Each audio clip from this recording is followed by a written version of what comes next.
capture the audience, to make you stop and think about how can a poor person be blessed and what could they give me. But notice he said, blessed are the poor in spirit, for theirs is the kingdom of heaven. And if I would title it, I would call it your faith account. Having unlimited access to the righteousness, the glory, the peace, the love, the patience, whatever you need in God.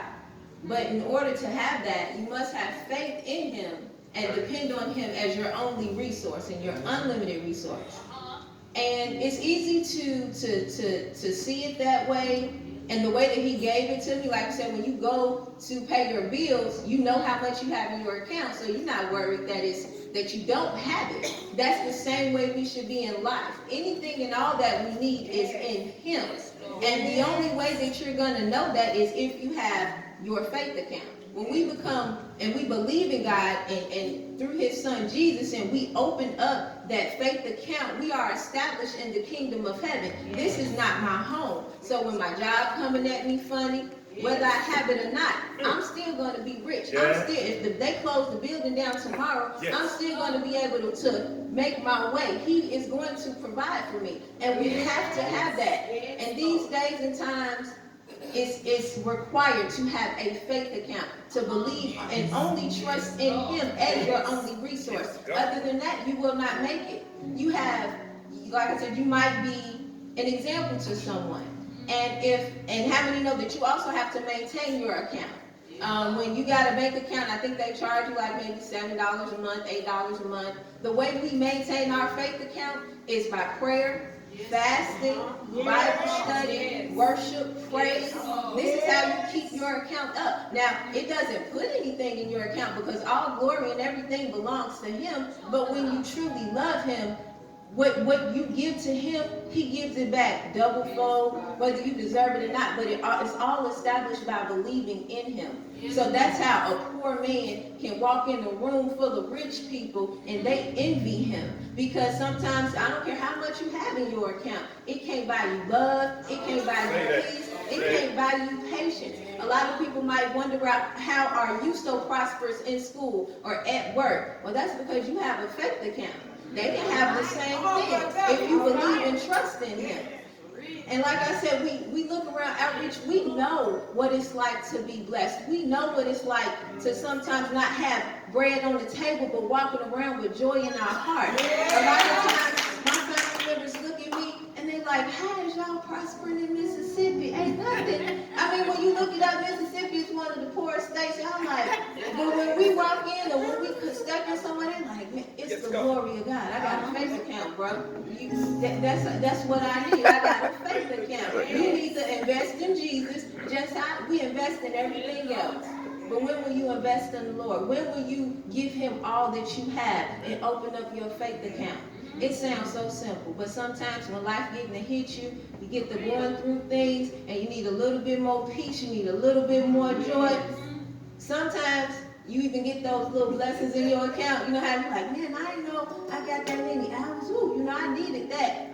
Sometimes you'll wake up and you just got joy, not knowing that down the line you're going to need it. And that's what I love about God. He knows about direct deposit. He just go ahead and credit it to me, put it in my account so I need it. If I needed a little bit more joy on that day, because here comes the boss man, want to start something, I'm already good. I can pay it. I got it. And like I said, it sounds so funny, but when he gives it to me like that, I love it because I can use it in my life. Like I said, when I go swipe my card, I ain't worried about it. I got it. When the devil comes, I got it. You ain't got to worry about it. I got it. I can pay it because he's paid it all for me. He says, cast your cares on me, for I care it for you. I'll give this quick testimony that he just helped me with. Like I said, I never forget the day that Auntie Nikki said it. She said, when your children get older, they weigh on your heart instead of your, they sit on your heart instead of your lap. And I began to worry, of course my babies are getting bigger, 11 and 10, and it's like, man, it's so much that these young kids is getting into, and it's almost like you're sending your little innocent babies out into wolves, into this ravenous world, and it can get you, man, is somebody gonna talk my baby into taking drugs, or is she gonna get hooked on something? It's just so much out there.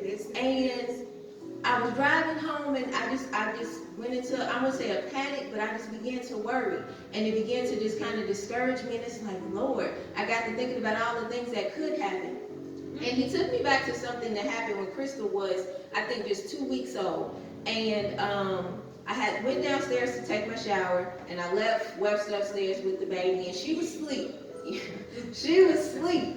And being a new mommy, she was just 2 weeks old. You real attached. You try to make sure your baby good. And I'm like, okay, they both sleep, they good. And our bed, we got a big size, nice size bed off the.